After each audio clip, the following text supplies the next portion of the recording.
Moneycast Asia, sponsored by dealforfree.com.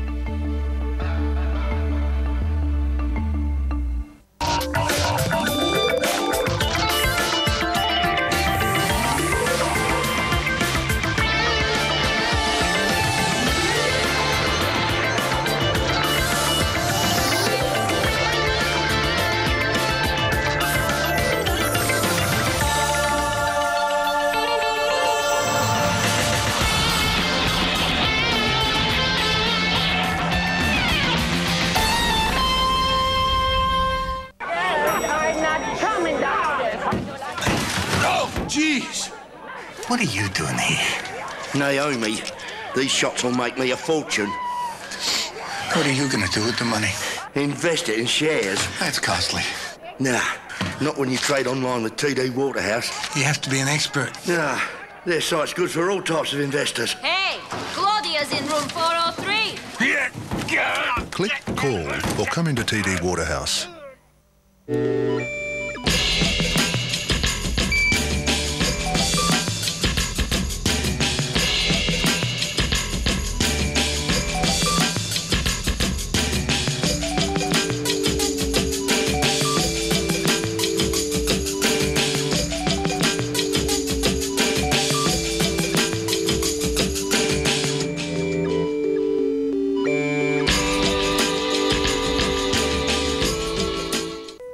Plenty of numbers out there, but the why behind the numbers is the information. We want that information to be out there fast and first to our clients so that they hopefully can make money. And it has to be factual. It can't be wrong.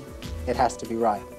And we like it to be the final because that means it is the story in all its glory. Has the company made the right decision? It's our belief that clients can use this news to their advantage.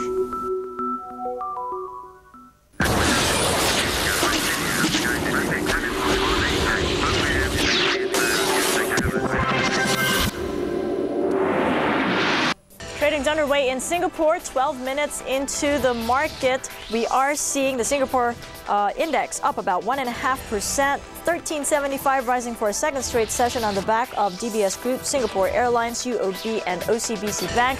The KLCI is also rising 0.8%, 650 for a second straight session on the back of Telecom and Genting.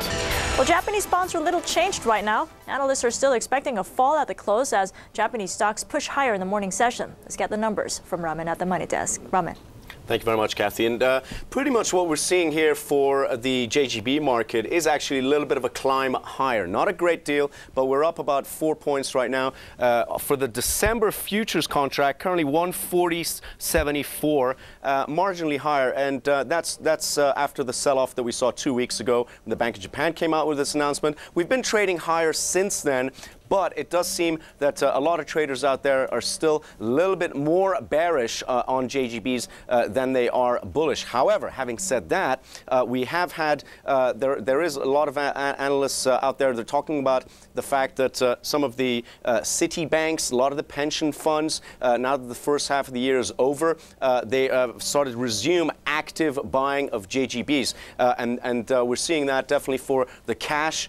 We've seen some very good buying for that 10-year, which initially was met with quite a disappointment. And looking at it right now, we're looking at the 242 JGB. We're currently yielding 1.14.5. We actually hit 1.12 at one stage. Obviously, the lower the yield, the higher the price, the better the buying there. So, and that's come off from around 1.20. So you can see there we have gained, and that's the inverse yield curve. So that's going down. It means the price is actually going up. So we're seeing some better buying for JGBs. And again, we'll have to see how some of the plays in equities fare if that bounce does hold. If it does hold, but better buying for JGB so far this morning.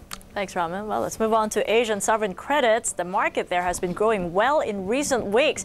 Increasing tension in the Middle East, volatility in global equity markets, and the sell-off in Latin American debt are spurring interest in Asian bonds. Joanna Chua is Vice President and Sovereign Credit Analyst with Salomon Smith Barney, and she joins us now for more from Hong Kong. So, Joanna, Malaysia has been upgraded by Moody's last week. What impact is that having on spread so far?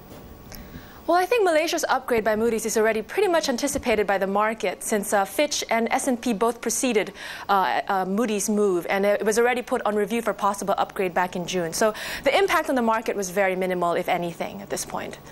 Well, South Korea has remained a topic of many analysts, but after some recent widening there, how do you view the market at the moment? Well, right now, Korea bonds widened a little bit. There was a lot of new supply coming out of Korea over the past month. So I think at Korea right now, Korea 08 close to about 130, 129 basis points over Treasury looks a little attractive. I think this spread could still rally a little bit. However, I guess going forward, given that there's a lot of concern about oil and high oil prices, I think there's room for Malaysia to outperform here versus Korea, given that Malaysia, not only is a pretty stable fundamentals, but also is a net oil exporter. So I think that will benefit as well. And we have found that historically the spread gap between Korea and Malaysia, Malaysia over Korea, tends to narrow about 5 basis points for every dollar price increase in barrel of oil.